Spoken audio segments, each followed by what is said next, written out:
So in this video, we'll start looking at the Ghadar Party, World War I and Indian nationalism. While the revolutionary nationalists kept the agitation on, it was only on an individual scale, or it was just a few people coming together to do something that would be really revolutionary and it would set the sentiment afire. The larger mass of the people continued to be in a state of morbidity.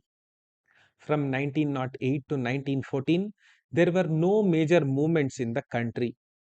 It isn't surprising that this is also the exact period that Tilak was confined to the jail in Mandalay.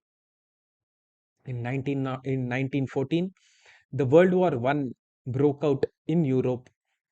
The bickering, fighting stupidity and the insanity of the Europeans cost the world a lot. Britain was in war and now it was in trouble.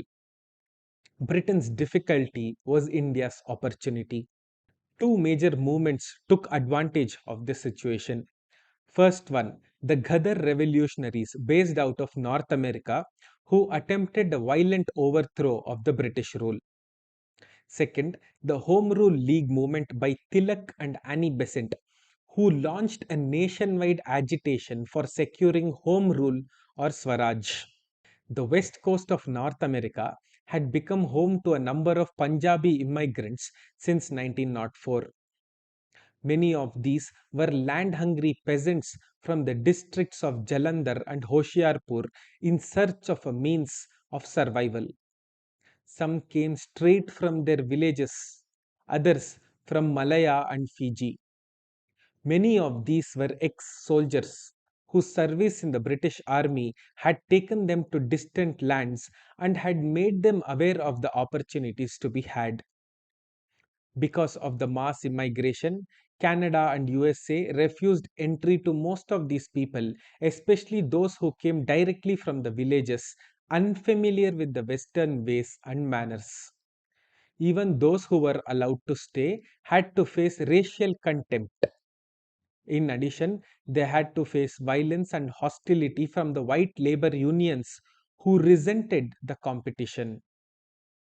There was a more sinister reason that the British did not want these Indians to be allowed into the US or Canada.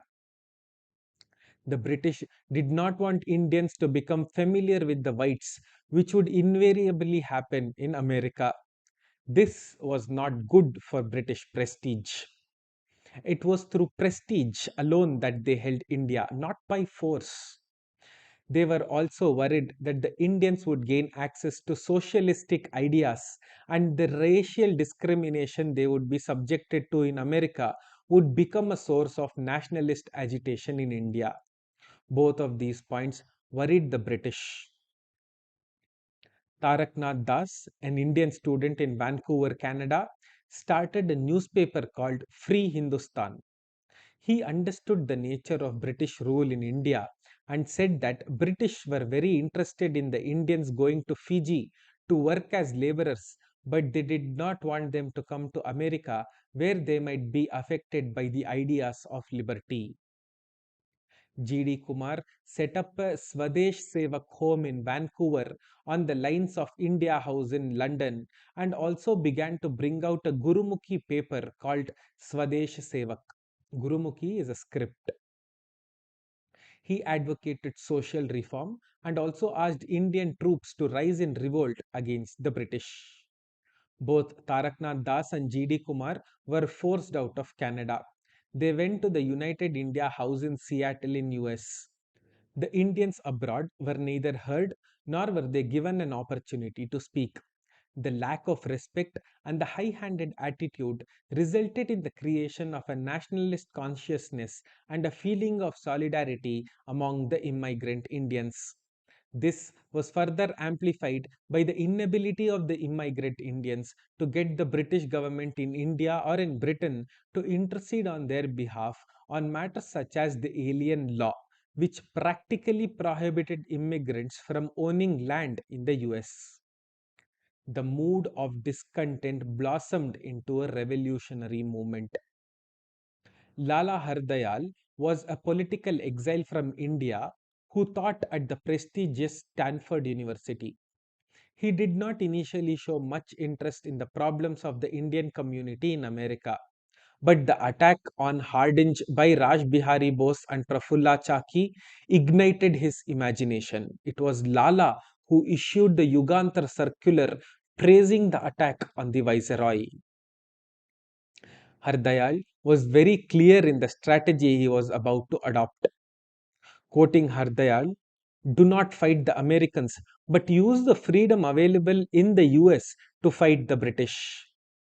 You will never be treated as equals by Americans until you are free in your own land. The root cause of Indian poverty and degradation is the British rule, and that must be overthrown not by petitions but by armed revolt. He further added, carry this message to the masses and soldiers of the Indian army. Go to India and enlist their support in large numbers. Lala Hardayal's ideas found immediate acceptance and a newspaper called the Ghadar was started. It was a free circulation newspaper and was headquartered at the Yugantar Ashram in San Francisco. Ghadar literally means revolt. The Ghadar was a newspaper and a freedom movement militating against the British. The first issue of Ghadar was published on November 1st, 1913 in Urdu. The caption on its masthead was Angrez Raj ka Dushman, which meant enemy of the British rule. Three events influenced the course of the Ghadar movement: the arrest and escape of Lala Hardayal, the Komagatamaru incident, and the outbreak of the First World War. Lala Hardayal was arrested on 25th March of 1914 on grounds of his anarchist activities, but everybody knew that the British government was behind this arrest. He was released on bail and the Lala disappeared. His active association with the Ghadarite movement thus came to an end. We will look at the Komagata Maru incident and more in the next video. Thank you.